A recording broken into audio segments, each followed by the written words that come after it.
Portfolio management ലൈസൻസിന്റെ spirit വെച്ച് നോക്കുകയാണെങ്കിൽ diversification ചെയ്യുന്നതുകൊണ്ട് യാതൊരു തെറ്റുമില്ല.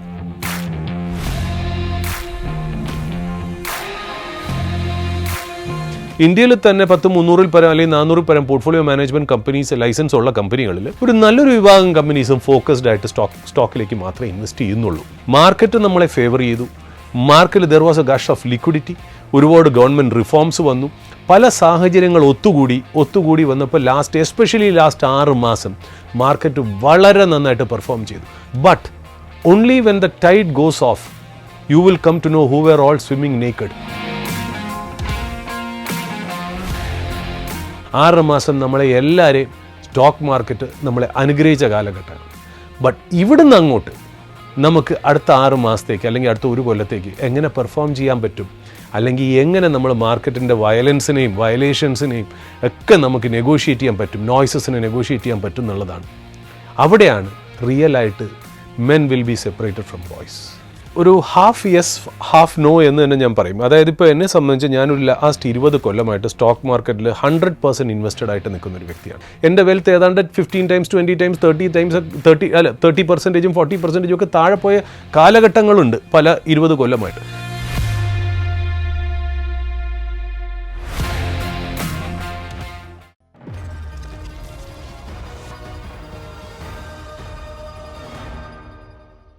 A good business is like a strong castle with a deep moat around it. I want shark in the moat to keep away those who would encroach the castle. അതായത് ഒരു നല്ല business എന്ന് പറയുന്നത് ചുറ്റും കിടങ്ങുള്ള ശക്തമായ ഒരു കോട്ട പോലെയാണ്. കോട്ടയിൽ നുഴഞ്ഞു കയറുന്നവരെ അകറ്റി നിർത്താനായി കിടങ്ങുകളിൽ സ്രാവുകളും ഉണ്ടായിരിക്കുന്നത് നല്ലതാണ്. 1995-ൽ ഇത് പറഞ്ഞു വെച്ചത് ഇതിഹാസ നിക്ഷേപകൻ വാറൻ ബഫറ്റ് ആയിരുന്നു.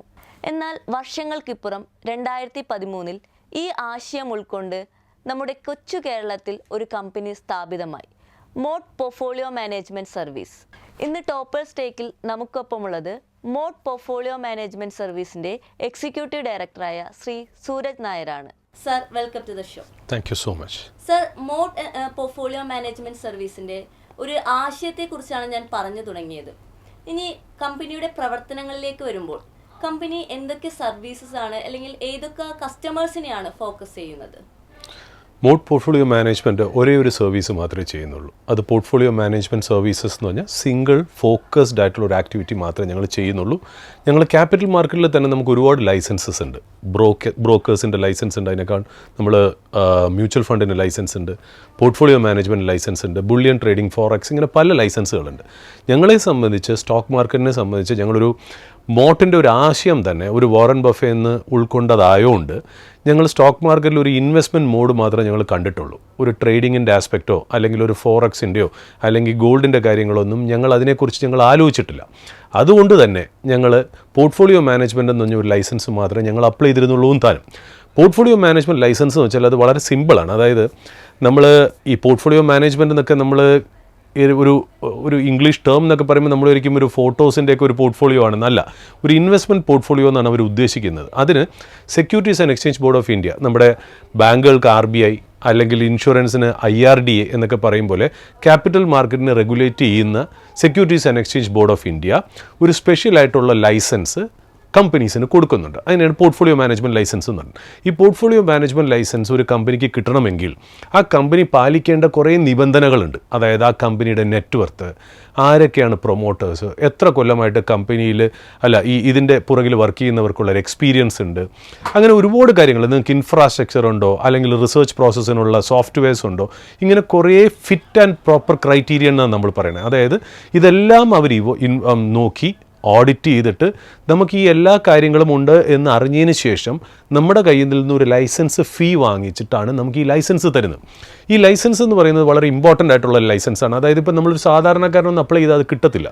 മാർക്കറ്റിൽ നമുക്ക് അതിൻ്റേതായ ഒരു റെപ്യൂട്ടേഷൻ, ക്രെഡിബിലിറ്റി, അല്ലെങ്കിൽ നമ്മൾ ഇതുവരെയായിട്ടുള്ള സക്സസ് റേറ്റ്, ഇതൊക്കെ നോക്കിയിട്ടാണ് അവർ തരുന്നത്. ഇതാണ് ആ പോർട്ട്ഫോളിയോ മാനേജ്മെൻറ്റിൻ്റെ റെലവൻസ് എന്ന് പറയും. പോർട്ട്ഫോളിയോ മാനേജ്മെൻറ്റ് എന്താണെന്ന് വെച്ചാൽ നമ്മളിപ്പോൾ സാധാരണ നമുക്കെല്ലാം അറിയാം, സ്റ്റോക്ക് മാർക്കറ്റിൽ വളരെ കോംപ്ലിക്കേറ്റഡ് ആയിട്ടാണ് പലർക്കും ഇത് തോന്നുന്നത്. അതായത് ഇപ്പോൾ ഒരു സാധാരണ ഞാനൊരു എക്സാമ്പിൾ പറയുന്നേ ഉള്ളൂ. ഇപ്പോൾ എല്ലാവരും സ്റ്റോക്ക് മാർക്കറ്റ് അറിയാമെന്നുള്ളവരായിരിക്കണം എന്നില്ല. എന്നാൽ അവർക്ക് സ്റ്റോക്ക് മാർക്കറ്റിൽ നിക്ഷേപിച്ച് അതിൽ നിന്ന് നല്ലൊരു പ്രോഫിറ്റോ റിട്ടേണോ അല്ലെങ്കിൽ നല്ലൊരു വെൽത്ത് ക്രിയേറ്റ് ചെയ്യണമെന്ന് ആഗ്രഹമുള്ള ഒരുപാട് പേര് നമുക്ക് ചുറ്റുമുണ്ടാവും. ഉദാഹരണത്തിന് ഞാൻ പറഞ്ഞ ഒരു ഡോക്ടർ, ഇപ്പോൾ ഒരു ഡോക്ടറിൻ്റെ ലൈഫ് സ്റ്റൈൽ നമുക്ക് നോക്കാം. രാവിലെ 8 മണിക്കോ ഒരു 8:30-ക്കോ 9 മണിക്കോ അദ്ദേഹം ക്ലിനിക്കിലോ ഹോസ്പിറ്റലിലോ അല്ലെങ്കിൽ ഒരു OP ഒക്കെ വർക്ക് തുടങ്ങിക്കഴിഞ്ഞാൽ ചിലപ്പോൾ ഊണും ഉറക്കവും ഇല്ലാതെ ചിലപ്പോൾ വൈകുന്നേരം വരെ പോകേണ്ടതായിട്ട് ഉണ്ടാവാം അദ്ദേഹത്തിന്. അദ്ദേഹം നല്ല രീതിയിൽ ഏൺ ചെയ്യുന്ന ഒരു ഡോക്ടറും ആയിരിക്കാം.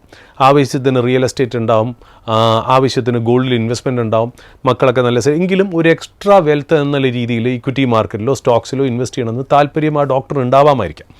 ഹൗഎവർ നമുക്കിതിനകത്തൊരു പ്രോബ്ലം വെച്ചാൽ അദ്ദേഹം എപ്പോഴാണോ ഹോസ്പിറ്റലിൽ പോകുന്നത് അപ്പോൾ നമ്മുടെ സ്റ്റോക്ക് മാർക്കറ്റ് തുറക്കുകയാണ്. ഏതാണ്ട് 9 മണി 9:15 സ്റ്റോക്ക് മാർക്കറ്റ് സ്റ്റാർട്ട് ചെയ്ത് കഴിഞ്ഞാൽ നമുക്കൊരു 3:30 വരെ ഒറ്റ സ്ട്രെച്ചിന് പോവുകയാണ്. ചിലപ്പോൾ ഈ ഡോക്ടറിന് സ്റ്റോക്ക് മാർക്കറ്റായിട്ട് ഇൻവോൾവ് ചെയ്യാനേ പറ്റില്ല. അദ്ദേഹത്തിൻ്റെ ഒരു ദിവസം എന്ന് പറഞ്ഞാൽ ഒരുപാട് കാര്യങ്ങൾ ഇൻവോൾവ് ആയിരിക്കാം. പേഷ്യൻസ് ആയിട്ട് അല്ലെങ്കിൽ ഓപ്പറേഷൻ അല്ലെങ്കിൽ OP ഇതൊക്കെ ആയിട്ട് പല കാര്യങ്ങളായിട്ട് അദ്ദേഹം മുന്നോട്ട് പോകുമ്പോൾ അദ്ദേഹത്തിന് ഇതിന് സമയം ചിലവാക്കാൻ പറ്റിയില്ല എന്നിരിക്കാം. റൈറ്റ്, അങ്ങനെ സമയം ചിലവാക്കാൻ പറ്റാത്ത ഒരാൾക്ക് അല്ലെങ്കിൽ സ്റ്റോക്ക് മാർക്കറ്റിനെ കുറിച്ച് ഒരു അറിവില്ലാത്ത വ്യക്തിക്ക് അല്ലെങ്കിൽ എന്താ പറയുക ഇതിനു വേണ്ടി ഒരു സമയമോ അല്ലെങ്കിൽ ഇതിനു വേണ്ടി ഒരു നോളജോ ഡെഡിക്കേറ്റ് ചെയ്യാൻ പറ്റാത്തവർക്ക് അവരുടെ ഇൻവെസ്റ്റ്മെൻറ്റ്സ് ഒരു പോർട്ട്ഫോളിയോ മാനേജറിന് ഔട്ട്സോഴ്സ് ചെയ്യാം.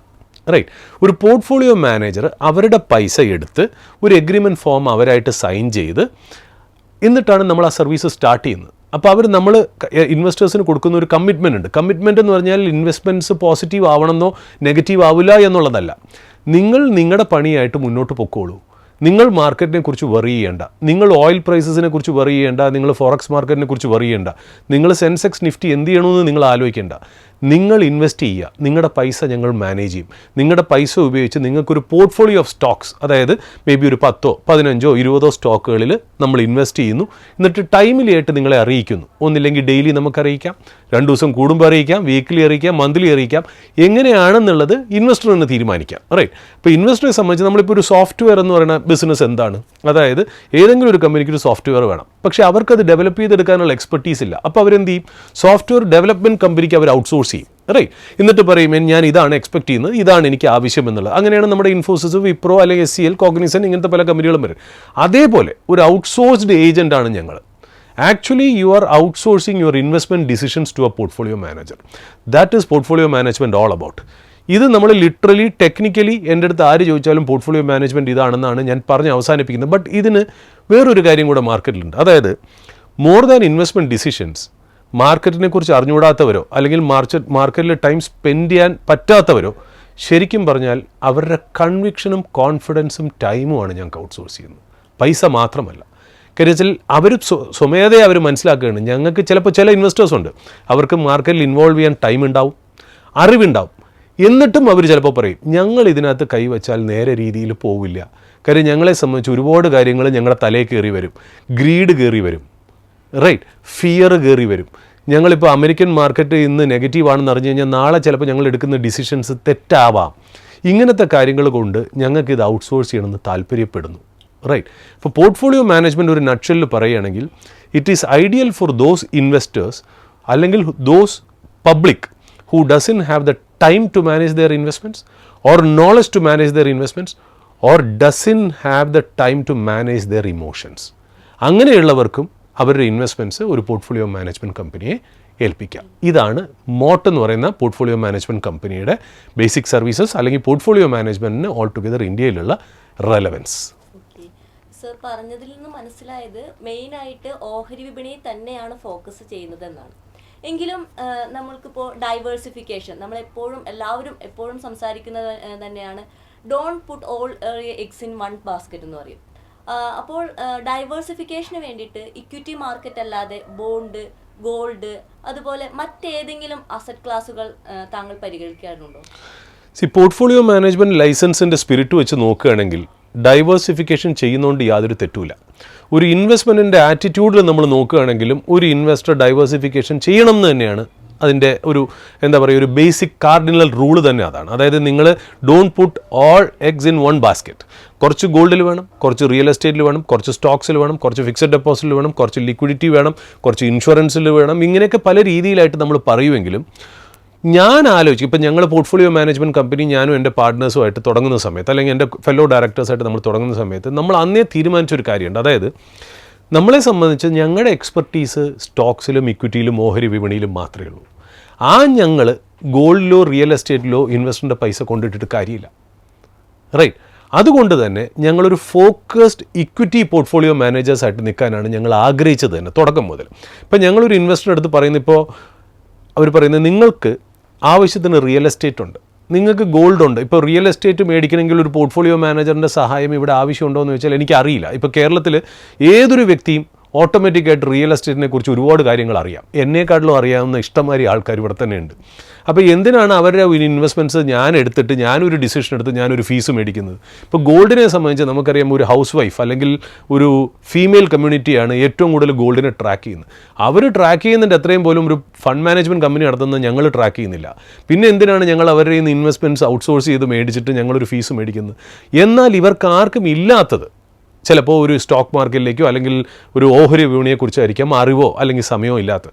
അവിടെയാണ് ഞങ്ങൾ വരേണ്ടതെന്നാണ് ഞങ്ങൾ വിശ്വസിച്ചത്. എസ്പെഷ്യലി ഞങ്ങൾക്കൊരു 20 കൊല്ലത്തെ എക്സ്പീരിയൻസ് ഞങ്ങളുടെ കമ്പനിയിലുള്ള പലർക്കും ഉള്ളതുകൊണ്ട് അവിടെ ആയിരിക്കും മനുഷ്യന് ഉപയോഗപ്രദമായിട്ട് ഞങ്ങളെ അവതരിപ്പിക്കാൻ പറ്റുക എന്ന് ഞങ്ങൾ മനസ്സിലാക്കിയത് കൊണ്ട് ഞങ്ങളൊരു ഫോക്കസ് പോർട്ട്ഫോളിയോ മാനേജറായിട്ട്, ഇക്വിറ്റി പോർട്ട്ഫോളിയോ മാനേജറായിട്ട് മാത്രം ഞങ്ങൾ നിലനിൽക്കുന്നു. ഇപ്പം ഞാനോ അല്ലെങ്കിൽ എൻ്റെ കമ്പനിയിൽ നിന്ന് മാത്രമല്ല, ഇന്ത്യയിൽ തന്നെ 300-ൽ പരം അല്ലെങ്കിൽ 400-ൽ പരം പോർട്ട്ഫോളിയോ മാനേജ്മെൻറ്റ് കമ്പനീസ് ലൈസൻസ് ഉള്ള കമ്പനികളിൽ ഒരു നല്ലൊരു വിഭാഗം കമ്പനീസും ഫോക്കസ്ഡ് ആയിട്ട് സ്റ്റോക്കിലേക്ക് മാത്രമേ ഇൻവെസ്റ്റ് ചെയ്യുന്നുള്ളൂ. അതാണ് അതിൻ്റെ സ്പിരിറ്റിൽ വരുന്നത്. അപ്പോൾ നമ്മളൊരു ഇൻവെസ്റ്റർ അടുത്ത് പറയുന്നത്, നിങ്ങൾ നിങ്ങളുടെ ബാക്കി എല്ലാ കാര്യങ്ങളും നോക്കിയിട്ട് സ്റ്റോക്കിലേക്ക് ഇൻവെസ്റ്റ് ചെയ്യാൻ മാറ്റി വെച്ചിരിക്കുന്ന പൈസ നിങ്ങൾക്ക് ഇതിലേക്ക് തരാം. അവിടെ ഞങ്ങൾ ഇതിനെ മാനേജ് ചെയ്ത് നിങ്ങളെ സപ്പോർട്ട് ചെയ്ത് മുന്നോട്ട് പോകുന്നതാണ്. അപ്പോൾ ഓഹരി വിപണി തന്നെ നമ്മൾ ഫോക്കസ് ചെയ്യുകയാണെങ്കിൽ ഇപ്പോൾ നമുക്കറിയാം, ഈ വർഷത്തിൽ ഇതുവരെ നിഫ്റ്റി ഒരു 15%-ലധികം അല്ലെങ്കിൽ 17% ഒരു റിട്ടേൺ ആണ് നിഫ്റ്റി കൊടുത്തിരിക്കുന്നത്. അങ്ങനെയാണെങ്കിൽ ഈ മോഡ് PMSന്റെ പോർട്ട്ഫോളിയോയിൽ എത്രത്തോളം ഗ്രോത്ത് ഉണ്ടാക്കാനായിട്ട് സാധിച്ചിട്ടുണ്ട്?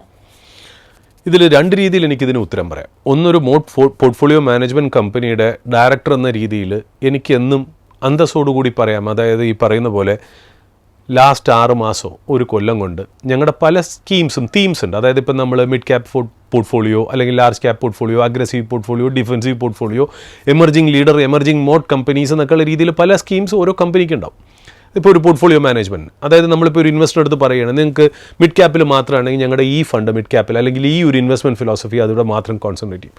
ലാർജ് ക്യാപ്പ് ആണെങ്കിൽ ഇങ്ങനെ പല രീതിയിൽ പല സ്കീമുണ്ട്. ഫോർച്യുനേറ്റ്ലി ഓർ ഇൻസിഡൻ്റ്ലി ഈ സ്റ്റോക്ക് മാർക്കറ്റ് നന്നായിട്ട് ലാസ്റ്റ് ഒരു കൊല്ലം 17%, 18% പറഞ്ഞ പോലെ തീർച്ചയായിട്ടും ഞങ്ങളുടെ പെർഫോമൻസും ഏതാണ്ട് 30% മുകളിലാണ്. റൈറ്റ്. അത് പറയുന്നതിൽ എനിക്ക് കുറച്ച് ബുദ്ധിമുട്ടുണ്ട്. കാര്യം എന്ന് വെച്ചാൽ ഞാനൊരു കമ്പനിയുടെ പ്രതിനിധിയുള്ള രീതിയിൽ, അല്ലെങ്കിൽ എൻ്റെ കമ്പനിയാണ് പോർട്ട്ഫോളിയോ മാനേജ്മെൻറ്റ്, ഈ മോട്ട് എന്ന് പറഞ്ഞ പോർട്ട്ഫോളിയോ മാനേജ്മെൻറ്റ് കമ്പനി എന്നുള്ള രീതിയിലാണെങ്കിൽ ഞാൻ ഒന്നും കൂടെ ആഡ് ചെയ്ത് ഞാൻ പറയുകയാണ് കമ്പനിയുടെ പെർഫോമൻസ് ഒക്കെ നന്നായിരുന്നു. പക്ഷേ ഒരു ഇൻവെസ്റ്റർ എന്ന രീതിയിൽ ഞാൻ ഒരു കാര്യം കൂടെ പറയാം. ആരായിരുന്നു ഈ ഒരു കൊല്ലത്തിൽ മോശമായിട്ട് പെർഫോം ചെയ്തത്? ആരും മോശമായിട്ട് പെർഫോം ചെയ്തിട്ടില്ല. റൈറ്റ്. മാർക്കറ്റ് നമ്മളെ ഫേവർ ചെയ്തു. മാർക്കറ്റിൽ there was a gush of liquidity. ഒരുപാട് ഗവൺമെൻറ് റിഫോംസ് വന്നു. പല സാഹചര്യങ്ങൾ ഒത്തുകൂടി വന്നപ്പോൾ എസ്പെഷ്യലി ലാസ്റ്റ് 6 മാസം മാർക്കറ്റ് വളരെ നന്നായിട്ട് പെർഫോം ചെയ്തു. ഞാൻ പെർഫോം ചെയ്തു, നിങ്ങൾ പെർഫോം ചെയ്തു, നമ്മൾ കണ്ടുകൊണ്ടിരിക്കുന്ന പ്രേക്ഷകർ പെർഫോം ചെയ്തു, നമ്മൾ ആൻറ്റി പെർഫോം ചെയ്തു, അങ്കിൾ പെർഫോം ചെയ്തു, എല്ലാവരും പെർഫോം ചെയ്ത ഒരു കാലഘട്ടത്തിൽ നമുക്ക് എന്ത് പ്രത്യേകതയാണ് പറയാനുള്ളത്? ഒരിക്കലുമില്ല. But only when the tide goes off you will come to know who were all swimming naked.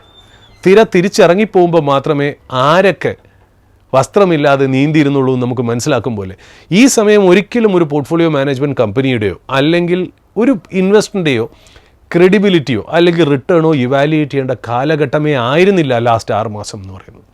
6 മാസം നമ്മളെ എല്ലാവരെയും സ്റ്റോക്ക് മാർക്കറ്റ് നമ്മളെ അനുഗ്രഹിച്ച കാലഘട്ടമാണ്. ബട്ട് ഇവിടുന്ന് അങ്ങോട്ട് നമുക്ക് അടുത്ത 6 മാസത്തേക്ക് അല്ലെങ്കിൽ അടുത്ത ഒരു കൊല്ലത്തേക്ക് എങ്ങനെ പെർഫോം ചെയ്യാൻ പറ്റും, അല്ലെങ്കിൽ എങ്ങനെ നമ്മൾ മാർക്കറ്റിൻ്റെ വയലേഷൻസിനെയും ഒക്കെ നമുക്ക് നെഗോഷിയേറ്റ് ചെയ്യാൻ പറ്റും, നോയ്സസിനെ നെഗോഷിയേറ്റ് ചെയ്യാൻ പറ്റും എന്നുള്ളതാണ്. അവിടെയാണ് റിയലായിട്ട് men will be separated from boys. Sir പറഞ്ഞ് അവസാനിപ്പിച്ചെടുത്ത് ഞാൻ തുടങ്ങുകയാണെങ്കിൽ, സർ പറഞ്ഞ പോലെ തന്നെ ബ്രോഡർ മാർക്കറ്റിലേക്ക് നോക്കുമ്പോൾ നിഫ്റ്റിയുടെ 17% വെറും ജസ്റ്റ് ഒരു പെർഫോമൻസ് മാത്രമായിരുന്നു. ബ്രോഡർ മാർക്കറ്റിലേക്ക് വരുമ്പോൾ Nifty mid cap, small cap ഇൻഡെക്സുകൾ 45%-ലധികം നേട്ടമാണ് ഉണ്ടാക്കിയത്. അപ്പോൾ ആ ഒരു നേട്ടത്തിനെ തുടർന്ന് പല അനലിസ്റ്റുമാരും ഇപ്പോൾ മാർക്കറ്റിൽ ഒരു യൂഫോറിയ വന്നിട്ടുണ്ട് എന്നുള്ളതാണ്. അപ്പോൾ താങ്കൾ ഈ ഒരു ഒപ്പീനിയനോട് യോജിക്കുന്നുണ്ടോ? അതോടൊപ്പം ചേർത്ത് വായിക്കേണ്ട ഒരു കാര്യം എന്ന് പറയുന്നത് 2003 ഒരു ബുൾ മാർക്കറ്റ്, നമ്മളെല്ലാവരും കണ്ടൊരു ബുൾ മാർക്കറ്റ് ആയിരുന്നു. ഏകദേശം 138% റിട്ടേൺ ആണ് ആ ഒരു ബുൾ മാർക്കറ്റിൽ മിഡ് ക്യാപ് സൂചിക നൽകിയത്. അപ്പോൾ ഈ ഒരു മാർക്കറ്റിൽ യൂഫോറിയ ഉണ്ട്, സ്മോൾ ക്യാപ് മിഡ് ക്യാപ് ഓഹരികളിൽ നിന്ന് മാറി നിൽക്കണം, അങ്ങനെ പല വർത്തമാനങ്ങളും ഒരു സാധാരണ നിക്ഷേപകൻ കേൾക്കുന്നുണ്ടാകും. അപ്പോൾ ഇങ്ങനെയുള്ളൊരു സാധാരണ നിക്ഷേപകനോട് ഒരു പക്ഷേ ആൾക്കൊരു സ്മോൾ ക്യാപ് മിഡ് ക്യാപ് ഓഹരിയിൽ ഒരു പൊസിഷൻ ഉണ്ടായിരിക്കാം, ആളത് പ്രോഫിറ്റ് ബുക്ക് ചെയ്യണോ അല്ലെങ്കിൽ കണ്ടിന്യൂ ചെയ്യണോ, അല്ലെങ്കിൽ ഇനി മിഡ് ക്യാപ് സ്മോൾ ക്യാപ് പോർട്ട്ഫോളിയോയിൽ അല്ലെങ്കിൽ സ്റ്റോക്കിൽ ഒരു പൊസിഷൻ ഇല്ലാത്ത ആൾ പുതിയതായിട്ട് എൻട്രി ചെയ്യണം, ഇങ്ങനെ കൺഫ്യൂഷനിൽ നിൽക്കുന്ന പലതരം ആളുകളുണ്ട്. ഇവരോട് സാറിന് എന്താണ് പറയാനുള്ളത്? ഇതിൽ ഒരു ഹാഫ് യെസ് ഹാഫ് നോ എന്ന് തന്നെ ഞാൻ പറയും. അതായത് ഇപ്പോൾ എന്നെ സംബന്ധിച്ച് ഞാനൊരു ലാസ്റ്റ് 20 കൊല്ലമായിട്ട് സ്റ്റോക്ക് മാർക്കറ്റിൽ 100% ഇൻവെസ്റ്റഡ് ആയിട്ട് നിൽക്കുന്ന ഒരു വ്യക്തിയാണ്. ഞാൻ എൻ്റെ വ്യക്തിപരമായിട്ടുള്ള ഫണ്ട്സാണ്, ഞാൻ എൻ്റെ കമ്പനിയുടെ ആക്ടിവിറ്റി ആയിട്ട് ഞാൻ ഇത് മിക്സ് ചെയ്യുന്നില്ല. ഈ ചോദ്യത്തിന് ഞാൻ വളരെ വ്യക്തിപരമായിട്ടാണ് ഞാൻ എടുക്കുന്നത്. ഒരു ഇൻവെസ്റ്റർ എന്ന രീതിയിൽ ഞാൻ എന്നും മാർക്കറ്റിൽ 100% ഇൻവെസ്റ്റഡ് ആയിരുന്നു. പല സമയങ്ങളിൽ എനിക്ക് തോന്നിയിരുന്നു മാർക്കറ്റ് കറക്റ്റ് ചെയ്യുന്നു, എന്നിട്ടും ഞാൻ ഇൻവെസ്റ്റ്മെൻറ്റ്സ് വിറ്റിട്ടില്ല. റൈറ്റ് എന്ന് പറഞ്ഞ് എൻ്റെ ഇൻവെസ്റ്റ്മെൻറ്റ്സ് താഴെ പോയിട്ടില്ല എന്നല്ല, മാർക്കറ്റ് കറക്റ്റ് ചെയ്യുകയും ചെയ്തിട്ടുണ്ട്. ഞാൻ ആലോചിച്ചതിൻ്റെ നെക്സ്റ്റ് ഡേ അല്ലെങ്കിൽ ആ ആഴ്ച തന്നെ മാർക്കറ്റ് കറക്റ്റ് ചെയ്യും. എൻ്റെ വെൽത്ത് ഏതാണ്ട് 15 times 20 times 30% 40% ഒക്കെ താഴെ പോയ കാലഘട്ടങ്ങളുണ്ട് പല 20 കൊല്ലമായിട്ട്. പക്ഷേ ഇതിനെ നമുക്ക് വേറൊരു രീതിയിൽ നമുക്ക് ആലോചിക്കാം. ഞാനൊരു പ്രേക്ഷകർക്ക് അറിവിന് വേണ്ടിയിട്ട് നമ്മൾ പറയും. ഇപ്പം നമ്മൾ ഇരിക്കുന്നത് എറണാകുളം സിറ്റി ഡൗൺ ടൗൺ സിറ്റിയിലാണ് നമ്മൾ ഇരിക്കുന്നത്. റൈറ്റ്, ഈ എറണാകുളം സിറ്റിയിൽ ഒരു അസറ്റ് ക്ലാസ് ഉണ്ട്, ഏതാ റിയൽ എസ്റ്റേറ്റ്.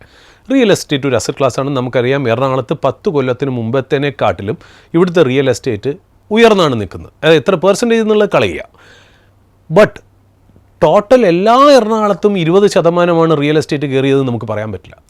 റൈറ്റ്, പനമ്പള്ളിയിൽ നഗറിൽ ചിലപ്പോൾ കയറിയത് 50% ആയിരിക്കാം, കാക്കനാട് ചിലപ്പോൾ കയറിയത് 30% ആയിരിക്കാം, വേറെ പാലാരിവട്ടത്ത് കയറിയത് 50%ഓ 40%ഓ ആവാം. ഒരു റിയൽ എസ്റ്റേറ്റിൽ തന്നെ ഇത്രയും എല്ലാവർക്കും പരിചയമുള്ളൊരു അസറ്റ് ക്ലാസ് പോലും പല ഏരിയകളിൽ പല ഡിഫറെൻറ്റ് റിട്ടേൺ വരുന്നില്ലേ? അതേപോലെ സ്റ്റോക്ക് മാർക്കറ്റിലും അങ്ങനെ വരാമല്ലോ. അതായത് സ്റ്റോക്ക് മാർക്കറ്റ് നമ്മളിപ്പോൾ റിയൽ എസ്റ്റേറ്റ് എറണാകുളത്ത് ഒരു പ്രോപ്പർട്ടി നമ്മൾ മേടിക്കുന്നു പറയുമ്പോൾ നമ്മൾ ടോട്ടൽ എറണാകുളത്തിനെ അല്ല മേടിക്കുന്നത്. ആ എറണാകുളത്ത് ഇവിടെ സ്ഥിതി ചെയ്യുന്ന അല്ലെങ്കിൽ പനമ്പള്ളി നഗറിലോ കടവന്ത്രയിലോ സ്ഥിതി ചെയ്യുന്ന ഒരു സ്ഥലമാണ് നമ്മൾ മേടിക്കുന്നത്. ആ സ്ഥലത്തിന് എത്ര വാല്യൂ ഉണ്ട് എന്നുള്ളതായിരിക്കും ഒരു സാധാരണ നിക്ഷേപകൻ ആലോചിക്കുന്നത്. അദ്ദേഹത്തിൻ്റെ മനസ്സിൽ ഒരിക്കലും പോവില്ല, അയ്യോ റിയൽ എസ്റ്റേറ്റ് എല്ലാം കയറി നിൽക്കുകയാണല്ലോ ലാസ്റ്റ് 10 കൊല്ലത്തിനെക്കാട്ടിലും, പിന്നെ ഞാൻ എന്തിനാ ഇത് മേടിക്കണമെന്ന് ഒരിക്കലും അദ്ദേഹത്തിൻ്റെ തലയിൽ തോന്നാത്ത എന്താ? കാര്യം അദ്ദേഹത്തിന് റിയൽ എസ്റ്റേറ്റ് എന്ന് പറയുന്ന പ്രോഡക്റ്റിനെ നന്നായിട്ട് അറിയാം. അദ്ദേഹം മനസ്സിലാക്കിയ കാര്യം എന്താ? എല്ലായിടത്തെ റിയൽ എസ്റ്റേറ്റ് വാല്യൂ കയറിയിരുന്നെങ്കിലും ഞാൻ മേടിക്കാൻ പോകുന്ന സ്ഥലത്തിന് വാല്യൂ ഉണ്ടോ ഞാൻ കൊടുക്കുന്ന കാശിന് എന്നുള്ളൊരു തിരിച്ചറിവാണ് അയാൾക്ക് അദ്ദേഹത്തിന് ആ കോൺഫിഡൻസ് കൊടുക്കുന്നത്. എന്നാൽ സ്റ്റോക്ക് മാർക്കറ്റിലേക്ക് വരുമ്പോൾ ആൾക്കാർ ഈ ബ്രെയിൻ ഊരി വെച്ചിട്ട് വേറെ ബ്രെയിൻ വെച്ചിട്ടാണ് തലയ്ക്ക് വരുന്നത്. അവർ പറയുന്നത് വെച്ചാൽ സ്റ്റോക്ക് മാർക്കറ്റ് കംപ്ലീറ്റ് കയറി, ഇനി ഞാൻ എന്ത് മേടിക്കാണ്? നമ്മൾ പരിഹാസകരമായിട്ട് ഞാനത് പറയാൻ പാടില്ല, പലരും നമ്മുടെ ഈ ചോദ്യം ചോദിക്കുമ്പോൾ ഞാൻ ചോദിക്കുമ്പോൾ നിങ്ങൾ സ്റ്റോക്ക് മാർക്കറ്റ് കംപ്ലീറ്റ് മേടിക്കാനായിട്ട് നിൽക്കുമായിരുന്നു, അങ്ങനെ ഞാൻ കളിയാക്കി ചോദിക്കാറുണ്ട്. അത് ഒരു സർക്കാസ്റ്റിക്കായിട്ട് ഞാൻ പറഞ്ഞു എന്നേ ഉള്ളൂ.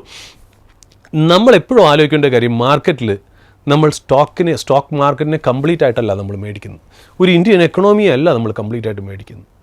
നമ്മൾ അവിടെ മേടിക്കുന്നത് ശരിക്കും പറഞ്ഞു കഴിഞ്ഞാൽ ഒരു ബിസിനസ്സാണ് മേടിക്കുന്നത്. ഒരു ഓഹരി എന്ന് പറയുന്നത് ഒരു ബിസിനസ്സിൻ്റെ പാർട്ടാണ്. ഒരു ബിസിനസ്സിനെ ഒരു കേക്കോ ഒരു പിസ്സ ആയിട്ട് നമ്മൾ സങ്കല്പിക്കുകയാണെങ്കിൽ അതിൻ്റെ ഒരു പീസാണ്. നമ്മൾ പല പീസായിട്ട് അതിനെ കട്ട് ചെയ്യുകയാണെങ്കിൽ അതിൻ്റെ ഷെയർ മേടിക്കുക എന്ന് പറഞ്ഞാൽ ഒരു പീസ് ഓഫ് പിസ്സ അല്ലെങ്കിൽ ഒരു പീസ് ഓഫ് കേക്ക് മേടിക്കുന്ന പോലെയാണ്. അതിനൊരു വാല്യൂ ഉണ്ടോ എന്നാണ് നമ്മൾ നോക്കേണ്ടത്. ഉദാഹരണത്തിന് ഞാൻ പറയാം, 2020 നമുക്ക് ഏറ്റവും കൂടുതൽ സ്കെയർ തന്ന നമ്മുടെ മനുഷ്യജീവനും ഓഹരി വിപണിയിലും എക്കണോമിക്കും ഒക്കെ നമുക്ക് ഏറ്റവും കൂടുതൽ ചലഞ്ചിങ് ആയിട്ട് വന്നൊരു സമയമായിരുന്നു കോവിഡ് എന്ന് പറയുന്ന സമയം. ഈ കോവിഡ് എന്ന് പറയുന്ന സമയത്ത് മാർക്കറ്റ് നീജർക്ക് റിയാക്ഷൻ, അതായത് ഒരു ടെമ്പററി ക്ലോസ് ഡൗൺ ഒക്കെ നമ്മുടെ എക്കണോമിക്കൊക്കെ വന്നപ്പോൾ ഒരു നീജർക്ക് റിയാക്ഷൻ എന്നുള്ള രീതിയിൽ ഭയങ്കരമായിട്ട് മാർക്കറ്റ് കറക്റ്റ് ചെയ്തു. And it was very fast. അതായത് ഒരു കെട്ടിടം ഇടിഞ്ഞു വീഴും പോലെ തന്നെയാണ്, ഒരു ബിൽഡിംഗ് ഇടിഞ്ഞു വീഴും പോലെ മാർക്കറ്റ് വീണു. ഒന്ന് വീണു, സ്റ്റെബിലൈസ് ചെയ്തു, മാർക്കറ്റ് നന്നായിട്ട് റിക്കവർ ചെയ്തത് ആദ്യം എന്തായിരുന്നു? നമ്മൾ ഈ പറഞ്ഞ പോലെ ഫാർമാസ്യൂട്ടിക്കൽ മെഡിക്കൽ സർവീസസ് കമ്പനി, രണ്ടാമത് IT ബേസ്ഡ് കമ്പനി. കാര്യം എന്താ? വർക്ക് ഫ്രം ഹോം എന്നുള്ള കൺസെപ്റ്റ് വന്നു. കമ്പനികളെല്ലാവരും പറഞ്ഞു നിങ്ങൾക്ക് വീട്ടിൽ തന്നെ ഇരുന്ന് വർക്ക് ചെയ്യാം, അതുകൊണ്ട് ഞങ്ങളുടെ ബിസിനസ്സിന് കുഴപ്പം വരില്ല. അപ്പോൾ കംപ്ലീറ്റ് ഒരു ഗ്ലൂം ആൻഡ് ഡൂം സിറ്റുവേഷനിൽ പോലും ഡെലിവറി ചെയ്ത സ്റ്റോക്സ് ഉണ്ടായിരുന്നു എന്നുള്ളത്. അപ്പോൾ ഒരു മാർക്കറ്റ് കറക്ഷൻ അല്ലെങ്കിൽ സെൻസെക്സിൻ്റെ ലെവലോ ഒരു സ്റ്റോക്കിൻ്റെ റിട്ടേണിനെ ബാധിക്കണമെന്ന് നിർബന്ധമില്ല, ബാധിച്ചൂടായെന്നില്ല, ബാധിക്കണം എന്നൊരു യാതൊരു റൂളുമില്ല. അപ്പോൾ അതുകൊണ്ട് ഇത് പല കൊല്ലമായിട്ട് ഞാൻ മനസ്സിലാക്കിക്കൊണ്ടും ഞാനും ആ പ്രതീക്ഷയിൽ തന്നെയാണ് മാർക്കറ്റിൽ എപ്പോഴും 100% ഇൻവെസ്റ്റഡ് ആയിട്ട് നിൽക്കുന്നത്. എന്നാൽ എനിക്കും എൻ്റേതായ സെറ്റ് ബാക്സ് മാർക്കറ്റിൽ നിന്ന് കിട്ടിയിട്ടുണ്ട്. 15% 20% ഒക്കെ എൻ്റെ സ്റ്റോക്സുകളും താഴെ പോയിട്ടുണ്ട്. ബട്ട് ഇതൊന്നും എനിക്ക് ടൈം ചെയ്യാൻ പറ്റില്ല. ഞാൻ എന്നെ തന്നെ മനസ്സിലാക്കിയൊരു കാര്യം, മാർക്കറ്റിൽ നമുക്ക് പറയാൻ എളുപ്പമാണ്. ഇപ്പോൾ ഈ നമ്മുടെ അടുത്ത് ഒരുപാട് അനലിസ്റ്റുകളെയും മാർക്കറ്റ് പീക്ക് ചെയ്ത് നിൽക്കുകയാണ്, മാർക്കറ്റ് കറക്റ്റ് ചെയ്യാൻ ചാൻസ് ഉണ്ട്. നമ്മളൊരു ചോദ്യം ചോദിക്കും, എന്ന് കറക്റ്റ് ചെയ്യും? റൈറ്റ്. ചിലപ്പോൾ അവർ പറയുന്നത് പോലെ തന്നെ നാളെയോ മറ്റന്നാളോ ഒരാഴ്ചയ്ക്കുള്ളിലോ കറക്റ്റ് ചെയ്യാം, കറക്റ്റ് ചെയ്ത് തുടങ്ങാം. നമ്മളപ്പോൾ ഒരു ചോദ്യം കൂടെ ചോദിക്കണം, എവിടെ വെച്ച് വാങ്ങിക്കും? റൈറ്റ്. ഇതൊന്നും നമുക്ക് പ്രെഡിക്റ്റ് ചെയ്യാൻ പറ്റാത്ത കാര്യം. മാർക്കറ്റിന് ഇറാഷണലായിട്ട് ഒരുപാട് കാര്യങ്ങൾ ഒരുപാട് നാളത്തേക്ക് ചെയ്യാൻ പറ്റും. നമുക്കിതിൻ്റെ കൂടെ നിൽക്കാനേ പറ്റില്ല. അപ്പോൾ ഞാൻ എന്നെ തന്നെ മാർക്കറ്റിൽ മനസ്സിലാക്കിയപ്പോൾ ഈ കാര്യങ്ങളൊന്നും എനിക്ക് ടൈമിങ് ചെയ്യാൻ പറ്റിയിട്ടില്ല. അപ്പോൾ എന്ത് ചെയ്യണം? അതിനെ അങ്ങ് വിടണം. ഒരു പ്രശ്നത്തിന് ഏറ്റവും നല്ല സൊല്യൂഷൻ എന്താണെന്നറിയോ? നിങ്ങൾക്ക് അതിനെക്കുറിച്ച് ഒന്നും അറിഞ്ഞുണ്ടെങ്കിൽ അതങ്ങ് വിടുക എന്നുള്ളത്. അതിൽ വിട്ടിട്ട് 100% ഇൻവെസ്റ്റഡ് ആയിട്ട് നിൽക്കുക എന്നുള്ളത്. പക്ഷേ ഇതിൻ്റെ കൂടെ ഞാനൊരു ക്യാവിയേറ്റായിട്ട് ഒരു കാര്യം കൂടെ പ്രേക്ഷകരുടെ അറിവിലേക്ക് ഒരു കാര്യം കൂടെ പറയേണ്ടതായിട്ടുണ്ട്. അതായത് ഞാൻ ഇതിനെക്കുറിച്ച് വെറിയാത്ത എന്താണെന്ന് വെച്ചാൽ, ഞാൻ മാർക്കറ്റിൽ ഇൻവെസ്റ്റ് ചെയ്തിരിക്കുന്ന കാശ് എനിക്ക് അടുത്ത 3 കൊല്ലത്തേക്ക് ആവശ്യമില്ല. അപ്പോൾ ഇതാണ് അതിനകത്തുള്ള ബേസിക് ടോക്ക്. നിങ്ങളൊരു കറക്ഷനെ എൻകൗണ്ടർ ചെയ്യുന്നു, അല്ലെങ്കിൽ മാർക്കറ്റ് താഴെ പോവോ കയറിപ്പോവോ സെൻസെക്സിൻ്റെ, ഇതിനെല്ലാത്തിനും ബാക്ക്ഗ്രൗണ്ട് എന്ന് വെച്ചാൽ നിങ്ങൾ മാർക്കറ്റിലേക്ക് കൊണ്ടുവരുന്ന കാശിൻ്റെ ക്യാരക്ടർ എന്താണ്. എനിക്കിപ്പോൾ 3 കൊല്ലത്തേക്ക് ഈ മാർക്കറ്റിൽ ഇൻവെസ്റ്റ് ചെയ്ത കാശ്, അല്ലെങ്കിൽ 5 കൊല്ലത്തേക്ക് ഈ കാശ് ആവശ്യമില്ല എനിക്കറിയാമെങ്കിൽ എനിക്കിതൊന്നും ടെൻഷൻ അടിക്കേണ്ട കാര്യമില്ല. റൈറ്റ്. കോവിഡ് സമയത്തും എന്നെ ഡ്രൈവ് ചെയ്തിരുന്ന ധൈര്യം അതായിരുന്നു. This too shall pass. എപ്പോഴത്തെയും പോലെ market has climbed lot of worries. Right. Kargil യുദ്ധം, അല്ലെങ്കിൽ ദ ഗ്രേറ്റ് ഡിപ്രഷൻ, അല്ലെങ്കിൽ വേൾഡ് ട്രേഡ് സെൻറ്റർ അറ്റാക്ക്, അല്ലെങ്കിൽ Ketan Parekh scam, Harshad Mehta scam, you name it. എന്ത് ചലഞ്ചസിനെയും അതിജീവിച്ച്, ഈവൻ റീസെൻ്റ്ലി കോവിഡ്, ഇതിനെയൊക്കെ അതിജീവിച്ച് മുന്നോട്ട് പോയതാണ് മാർക്കറ്റ്. റൈറ്റ്. ആ മാർക്കറ്റ് തിരിച്ച് കയറുമെന്ന് എനിക്കറിയാം, പക്ഷേ എന്നറിയില്ല, എപ്പോഴെന്നറിയില്ല, എത്ര നാളത്തേക്കെന്നറിയില്ല. അപ്പോൾ എന്താ, നമ്മൾ ഇൻവെസ്റ്റ് ചെയ്ത് നമ്മൾ പേഷ്യൻസോടെ കാത്തിരിക്കണം. എക്സാക്ട്ലി. അപ്പോൾ അതുകൊണ്ട് നമ്മൾ ഇതിനകത്ത് ഏറ്റവും ഇമ്പോർട്ടൻ്റ് ആയിട്ട് ജനങ്ങൾ നോക്കേണ്ട കാര്യം, നിങ്ങൾ എന്ത് ടൈപ്പ് കാശാണ് മാർക്കറ്റിലേക്ക് കൊണ്ടുവരുന്നത്. നിങ്ങൾ അടുത്ത മാസം നിങ്ങൾക്ക് ചിലവ് ചെയ്യേണ്ട ഒരു കാശാണ് നിങ്ങൾ മാർക്കറ്റിലേക്ക് ഇൻവെസ്റ്റ് ചെയ്തിരിക്കുന്നത് എങ്കിൽ നിങ്ങളിപ്പോൾ വെറി ചെയ്യണം. നിങ്ങളൊരു 6 മാസത്തിനുള്ളിൽ നിങ്ങളുടെ മക്കളുടെ ഒരു എഡ്യൂക്കേഷന് വേണ്ടിയിട്ടോ അല്ലെങ്കിൽ മക്കളുടെ വിവാഹത്തിന് വേണ്ടിയിട്ട് മാറ്റിയിരിക്കുന്ന കാശാണ് നിങ്ങൾ സ്റ്റോക്ക് മാർക്കറ്റിൽ ഇൻവെസ്റ്റ് ചെയ്തിരിക്കുന്നതെങ്കിൽ നിങ്ങൾ വെറീഡാവണം. നിങ്ങൾ വേറെ കാര്യങ്ങൾക്ക് വേണ്ടി മാറ്റിവെച്ച പൈസയാണ് നിങ്ങൾ സ്റ്റോക്ക് മാർക്കറ്റിൽ ഇപ്പോൾ ഇൻവെസ്റ്റ് ചെയ്തിരിക്കുന്നതെങ്കിൽ നിങ്ങൾ വെറീഡാവണം. അതേസമയം അടുത്ത 3 കൊല്ലത്തേക്ക് 5 കൊല്ലത്തേക്ക് ആവശ്യമില്ലാത്ത പൈസയാണ് നിങ്ങൾ മാർക്കറ്റിൽ ഇൻവെസ്റ്റ് ചെയ്തതെങ്കിൽ നിങ്ങൾ ഇതിനെക്കുറിച്ച് വെറി ചെയ്യേണ്ട കാര്യമില്ല. Market will take it's on course. Sir പറഞ്ഞു, ഒരു ഓഹരി എന്നതിലുപരി ഒരു ബിസിനസ്സായിട്ടാണ് ഞാൻ സ്റ്റോക്ക് മാർക്കറ്റിനെ കാണുന്നതെന്ന്. അപ്പോൾ ഒരു ബിസിനസ്സിനെ ഒരു പിസയായിട്ടും താങ്കൾ ഉപമിക്കേണ്ടത്. അപ്പോൾ ആ ഒരു പിസയുടെ ഒരു കഷ്ണം ടേസ്റ്റ് ചെയ്യണമെന്ന് താങ്കൾക്ക് തോന്നണമെങ്കിൽ ആ ഒരു ബിസിനസ്സിന് എന്തൊക്കെ ക്വാളിറ്റീസ് ഉണ്ടായിരിക്കണം? അതായത് ഒരു സ്റ്റോക്ക് അല്ലെങ്കിൽ ഒരു ഓഹരി അല്ലെങ്കിൽ ഒരു കമ്പനി താങ്കളുടെ റഡാറിലേക്ക് വരണമെങ്കിൽ എന്തൊക്കെ ഒരു കോമ്പറ്റേറ്റീവ് അഡ്വാൻറ്റേജ് അല്ലെങ്കിൽ ഒരു ഫൈനാൻഷ്യൽ ക്രൈറ്റീരിയ വെച്ചിട്ടാണ് താങ്കൾ ഫിൽട്ടർ ചെയ്യുന്നതെന്ന് പ്രേക്ഷകർക്ക് വേണ്ടി പങ്കുവയ്ക്കാം. വളരെ ഈസി ക്വസ്റ്റ്യനാണ്. എനിക്ക് വീണ്ടും ഞാൻ പറയുന്നത്, എനിക്ക് 2 രീതിയിൽ ഇതിനെ ആൻസർ ചെയ്യാം. ഒന്നില്ലെങ്കിൽ എനിക്കിതിനെ വളരെ ടെക്നിക്കലായിട്ട് ആൻസർ ചെയ്യാം. അതായത് ഞാൻ ഇതിനെ ഒരു ഫിൽട്രേഷൻ പ്രോസസ്സിൽ കൂടി ഒരു സോഫ്റ്റ്വെയറിൽ കമ്പനീസ് റൺ ചെയ്യുന്നു. ആ കമ്പനീസിൻ്റെ പ്രോഫിറ്റ് ഗ്രോത്ത്, കമ്പനിയുടെ സെയിൽസ് ഗ്രോത്ത്, കമ്പനിയുടെ return on capital, return on equity, profit margin, എത്ര ഇക്വിറ്റി ഉണ്ട്, ഡെപ്റ്റ് ഉണ്ട്, cash flow statement, balance sheet, ഇങ്ങനെ ഒരുപാട് കാര്യങ്ങൾ പറഞ്ഞ് എനിക്കിതിനെ കോംപ്ലിക്കേറ്റ് ചെയ്യാം. ബട്ട് നമ്മളൊരു സാധാരണ പ്രേക്ഷകരെ അഡ്രസ്സ് ചെയ്തിട്ടാണ് നമ്മൾ ഈ പ്രോഗ്രാം ചെയ്യുന്നത്. അപ്പോൾ there is a general saying, if stock market is all about accounts, then all the chartered accountants would have been the richest person on earth. It's not. ലോകത്തിലുള്ള വലിയ ഇൻവെസ്റ്റേഴ്സ് എല്ലാം സാധാരണക്കാരായിരുന്നു. അത് എന്തുകൊണ്ട് സംഭവിച്ചു എന്ന് വെച്ചാൽ, നമ്മൾ ഇതിനകത്ത് ഈ ഇൻഡസ്ട്രിയിൽ വർക്ക് ചെയ്യണം, ഞാൻ ഉൾപ്പെടെ ആൾക്കാർ ചെയ്തു വെക്കുന്ന ഒരു കാര്യമുണ്ട്. നമ്മൾ ഇതിനെയൊക്കെ പറഞ്ഞു, ഇപ്പോൾ നമ്മൾ ഒരു ടി വികളിലോ മാധ്യമങ്ങളിലോ നമ്മൾ ഇതിനെ പരിചയപ്പെടുത്തുമ്പോൾ, ഈ സ്റ്റോക്കിനെ സാധാരണക്കാരിലേക്ക് നമ്മൾ കൊണ്ടുവരുമ്പോൾ നമ്മൾ ഒരുപാട് ടെക്നിക്കൽ ജാർഗൻസ് ഒക്കെ ഉപയോഗിച്ച് ജനങ്ങളെ അങ്ങ് പേടിപ്പിച്ച് ജനങ്ങൾ തന്നെ ആലോചിക്കുകയാണ് ഇതെന്തോ വലിയ സാധനമാണ്, എനിക്ക് കൈ തൊടാൻ പറ്റാത്തൊരു സാധനമാണെന്നുള്ള രീതിയിലേക്ക് കാര്യങ്ങൾ എത്തിക്കഴിഞ്ഞു. എന്നാൽ ഇത് വളരെ സിമ്പിളായിട്ടുള്ളൊരു കാര്യം. അപ്പോൾ എൻ്റെ അടുത്ത് ഒരു പ്രാവശ്യം ഇതേപോലെ ഒരു സ്ഥലത്ത് ഞാൻ ഇതേപോലെ ഒരു സ്പീച്ച് നടത്താൻ നേരത്തെ എൻ്റെ അടുത്ത് ചോദിച്ചു, how do you find stocks? അപ്പോൾ ഞാൻ ഈ പറഞ്ഞ പോലെ വളരെ പച്ച മനുഷ്യൻ എന്നുള്ള രീതിയിൽ ഞാൻ ഉത്തരം പറഞ്ഞു, I find stocks from the road. ഒരു റോഡിൽ നിന്ന്, അല്ലെങ്കിൽ ഒരു കടയിൽ നിന്ന്, അല്ലെങ്കിൽ ഒരു സൂപ്പർ മാർക്കറ്റിൽ നിന്നാണ് എനിക്കൊരു സ്റ്റോക്ക് ഐഡിയ കിട്ടുന്നത്. ഞാൻ 20 കൊല്ലമായിട്ട്, ഞാൻ ഏതാണ്ട് 15 കൊല്ലമായിട്ട് ഹോൾഡ് ചെയ്യുന്ന കമ്പനീസ് എൻ്റെ പോർട്ട്ഫോളിയോയിലുണ്ട്. ഈ സ്റ്റോക്സ് എല്ലാം എനിക്ക് കമ്പ്യൂട്ടറിൽ നിന്ന് കിട്ടിയതല്ല, എൻ്റെ ജീവിതത്തിൽ നിന്ന് ഒരു സൂപ്പർ മാർക്കറ്റിലോ അല്ലെങ്കിൽ റോഡിൽ നിന്നോ കിട്ടിയത്. ഒരു ഉദാഹരണം ഞാൻ ഇതിനകത്ത് ഇല്ലസ്ട്രേറ്റ് ചെയ്യാം. എനിക്ക് ഏറ്റവും ഇഷ്ടമുള്ളൊരു കാര്യം ഷോപ്പിങ്ങിന് പോകുക എന്നുള്ളതാണ്. ഈ ഷോപ്പിങ്ങിന് പോകുമ്പോൾ ഞാനൊരു ഷോപ്പിംഗ് ഇൻട്രസ്റ്റഡ് ആയിട്ടുള്ള ആളായതുകൊണ്ട് മാത്രമല്ല, ശരിക്കും പറഞ്ഞാൽ നമ്മൾ ഈ സ്റ്റോക്ക് മാർക്കറ്റിൽ വർക്ക് ചെയ്യുന്ന ഒരു അല്ലെങ്കിൽ സ്റ്റോക്ക് മാർക്കറ്റിൽ ഇൻവോൾവ് ആയിട്ടുള്ള ഇൻവെസ്റ്റർ എപ്പോഴും അവരുടെ കണ്ണ് തുറന്നു വെക്കണം, ചെവി തുറന്നു വെക്കണം, വായ അടച്ചു വെക്കണം എന്നാണ്. അതായത് നിങ്ങൾ ഒന്നും മിണ്ടരുത്, നിങ്ങളൊരു അഭിപ്രായം പറയും, കാണുന്നതും കേൾക്കുന്നതും ഒക്കെ നിങ്ങൾ ഉള്ളിലേക്ക് എടുക്കുക.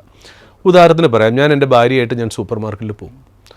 ഭാര്യ ഷോപ്പിംഗ് ഇങ്ങനെ നടത്തിക്കൊണ്ടിരിക്കുകയായിരിക്കും, ഗ്രോസറീസ് മേടിക്കുകയായിരിക്കുമല്ലോ. എൻ്റെ ഏറ്റവും കൂടുതൽ ടൈം ഞാൻ സ്പെൻഡ് ചെയ്യുന്നത് അതിൻ്റെ ക്യാഷ് കൗണ്ടറിലായിരിക്കും. ഈ ക്യാഷ് കൗണ്ടറിൽ നിന്നാൽ ഈ എറണാകുളം സിറ്റിയിലുള്ള, ഇപ്പോൾ ഉദാഹരണത്തിന് ഇവിടുത്തെ ഒരു വലിയൊരു ഫേമസ് സൂപ്പർ മാർക്കറ്റ് നമ്മുടെ ലുലു, അവിടെ ആയിരിക്കുമല്ലോ പലരും ഗ്രോസറി മേടിക്കാൻ പോകുന്നത്. ആ കൗണ്ടറിൽ നിന്ന് കഴിഞ്ഞാൽ നിങ്ങൾക്ക് എന്ത് സ്റ്റോക്ക് മേടിക്കണമെന്ന് നിങ്ങൾക്ക് കിട്ടിയിരിക്കും.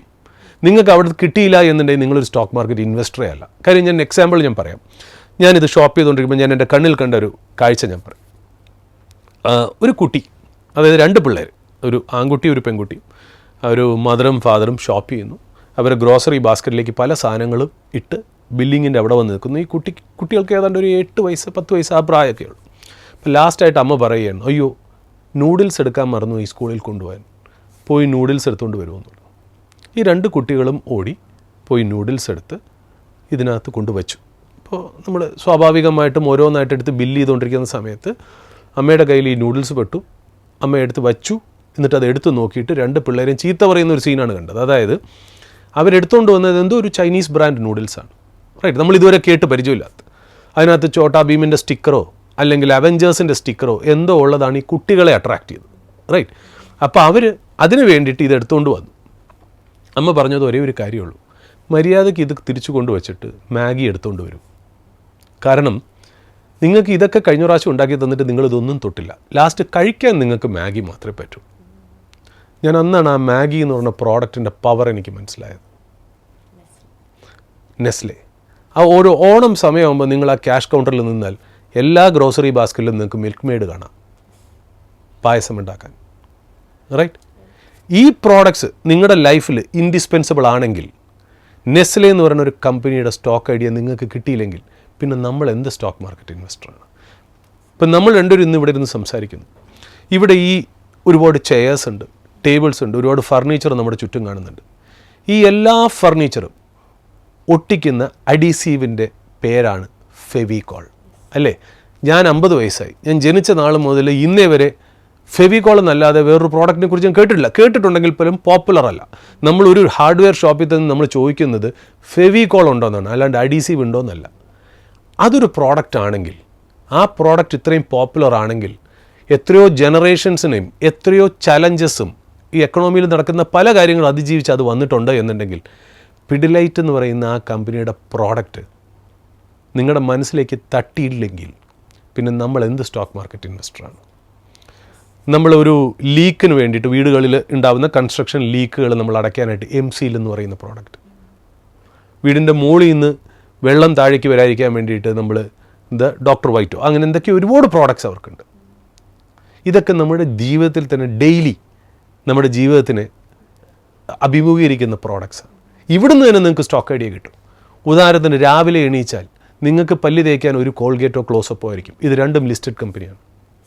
റൈറ്റ്, നിങ്ങൾ കുളിക്കുന്നു, നിങ്ങൾ യൂസ് ചെയ്യുന്ന സോപ്പുകൾ അതൊന്നില്ലെങ്കിൽ ഹിന്ദുസ്ഥാൻ യൂണിലിവറിൻ്റെയോ അല്ലെങ്കിൽ ഗോദ്രേജിൻ്റെയാണ്. നിങ്ങൾ ഉപയോഗിക്കുന്ന ഷാംപൂ, റൈറ്റ്, അത് കഴിഞ്ഞ് നിങ്ങൾ പുറത്തിറങ്ങുന്നു, നിങ്ങൾ ഉപയോഗിക്കുന്ന ഇന്നർ വെയർ മുതൽ നിങ്ങളിടുന്ന ഒരു ലൂയി ഫിലിപ്പ് ഷർട്ടോ ഒരു വാൻ ഹ്യൂസനോ ജോക്കിയുടെ ഇന്നർ വെയർ പ്രോഡക്ട്സ് ആണോ ലിസ്റ്റഡ് ആണ്. നിങ്ങൾ ഉപയോഗിക്കുന്ന വാച്ച് ടൈറ്റൻ ആണെങ്കിൽ അത് ലിസ്റ്റഡ് ആണ്. റൈറ്റ്, നിങ്ങൾ ഉപയോഗിക്കുന്ന കണ്ണാടി അത് ചിലപ്പോൾ ഒരു എന്താ പറയുക ടൈറ്റൻ്റെ തന്നെ ആയിരിക്കാം, ടൈറ്റൻ i+ ആയിരിക്കാം.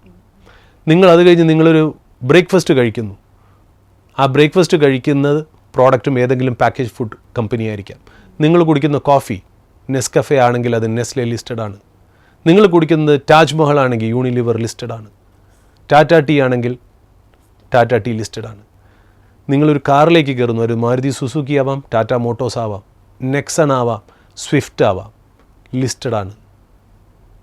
നമുക്ക് ചുറ്റുമുള്ളത് നോക്കി സ്റ്റോക്കുകൾ ഐഡന്റിഫൈ. ഇവിടുന്നാണ് ശരിക്കും പറഞ്ഞാൽ സ്റ്റോക്ക് മാർക്കറ്റിന് ഒരു സാധാരണക്കാരൻ്റെ വിജയം അതാണ്. അതായത് ഒരു സാധാരണക്കാരന് ഒരു ഫ്രീ മൈൻഡോട് കൂടി ഇങ്ങനെ ചിന്തിച്ചാൽ നിങ്ങൾക്ക് സ്റ്റോക്ക് മാർക്കറ്റിനെ എത്രയും പെട്ടെന്ന് മനസ്സിലാക്കാൻ പറ്റും. പക്ഷേ ഞങ്ങളെപ്പോലുള്ള ഒരു ഫണ്ട് മാനേജറോ അല്ലെങ്കിൽ മാർക്കറ്റിൽ ഇൻവോൾവ് ആയിട്ടുള്ള ആൾക്കാരിലോട്ട് കൂടെയാണ് സംസാരിക്കുന്നതെങ്കിൽ ഒരുപാട് ടെക്നിക്കൽ ജാർഗൻസ് അവിടെ ഇവിടെയും വന്ന് നിങ്ങളുടെ തോട്ടിനെ തന്നെ കറപ്റ്റ് ചെയ്യും. അതുകൊണ്ട് ഇത് വളരെ സിമ്പിളായിട്ടുള്ള സിസ്റ്റമാണ്. നിങ്ങളുടെ ചുറ്റും കാണുന്ന ബിസിനസ്സാണ് നിങ്ങളുടെ ഇൻവെസ്റ്റ്മെൻറ്റ് ഓപ്പർച്യൂണിറ്റി. നിങ്ങൾ ഡെയിലി യൂസ് ചെയ്യുന്ന ബിസിനസ്സുകളാണ് നിങ്ങളുടെ ഇൻവെസ്റ്റ്മെൻറ്റ് ഓപ്പർച്യൂണിറ്റി. ഇങ്ങനെ ഒരു രീതിയിൽ നിങ്ങൾ സ്റ്റോക്ക് മാർക്കറ്റിനെ അഭിമുഖീകരിക്കുകയാണെങ്കിൽ സ്റ്റോക്ക് മാർക്കറ്റിൽ ആർക്കും നഷ്ടം വരാൻ ചാൻസ് ഇല്ല. ഇതുകൊണ്ടാണ് സ്റ്റോക്ക് മാർക്കറ്റിൽ നമ്മൾ എത്രത്തോളം നമ്മൾ ബുൾ മാർക്കറ്റിൽ കാശുണ്ടായാലും ഒരൊറ്റ ബെയർ മാർക്കറ്റിൽ ഈ കാശുകൾ കംപ്ലീറ്റ് പോകും. രണ്ട് ടൈപ്പ് സെക്ടേഴ്സ് ഉണ്ട്. പ്രോഫിറ്റ് ഉണ്ടാക്കുന്ന കമ്പനീസ്, നല്ല രീതിയിൽ നടത്തുന്ന കമ്പനീസ്, നല്ല മാനേജ്മെൻ്റ് ഉള്ള കമ്പനീസ്. രണ്ട്, പ്രോഫിറ്റ് ഇല്ലാത്ത കമ്പനീസ്, നല്ല മാനേജ്മെൻ്റ് അല്ലാത്ത കമ്പനീസ്. ഈ രണ്ട് രീതിയിൽ രണ്ട് ബാസ്ക്കറ്റ് ഓഫ് സ്റ്റോക്സ് മാത്രമേ എൻ്റെ കാഴ്ചപ്പാടിൽ രണ്ട് ടൈപ്പ് സ്റ്റോക്സേ ഉള്ളൂ. നല്ല ബിസിനസ്സുകൾ, നല്ല ബിസിനസ്സുകളുടെ ഓഹരികൾ, മോശം ബിസിനസ്സുകൾ. ഇത് രണ്ടും തിരിച്ചാൽ തന്നെ നിങ്ങൾ പല മിസ്റ്റേക്സിൽ നിന്ന് അവോയ്ഡ് ചെയ്യും. ഇപ്പോൾ എൻ്റെ ഒരു കാറ്റഗറിയിൽ ഞാൻ എപ്പോഴും സ്റ്റീൽ സ്റ്റോക്സിന് മോശം എന്ന് പറഞ്ഞാൽ എൻ്റെ ബാസ്ക്കറ്റിൽ ഞാൻ എന്ന് പറഞ്ഞു അത് മോശമാവണമെന്നല്ല. എന്തുകൊണ്ടെന്ന് വെച്ചാൽ എനിക്കൊരു സ്റ്റീൽ കമ്പനി വർക്ക് ചെയ്യണത് എങ്ങനെയെന്ന് അറിയില്ല. റിസ്ക് എന്ന് പറയുന്നത് ഒരു രീതിയിൽ മാത്രമേ. Risk comes from doing what you do not know. നിങ്ങൾ അറിഞ്ഞൂടാത്തൊരു കാര്യം ചെയ്യുമ്പോഴാണ് അതിനകത്ത് ഏറ്റവും റിസ്ക്. ആക്ച്വലി എൻ്റെ മനസ്സ് റീഡ് ചെയ്ത് ചോദിച്ചൊരു ചോദ്യമായിട്ടാണ് ഞാൻ എന്നെ കൺസിഡർ ചെയ്യുന്നത്. കാര്യം എൻ്റെ പോർട്ട്ഫോളിയോയിൽ കുറച്ച് സ്റ്റോക്സ് ഉണ്ട്. എന്നെ സംബന്ധിച്ച് ഇന്ത്യൻ സ്റ്റോക്ക് മാർക്കറ്റ് എന്ന് പറഞ്ഞാൽ ഒരു 10-12 കമ്പനീസേ ഉള്ളൂ.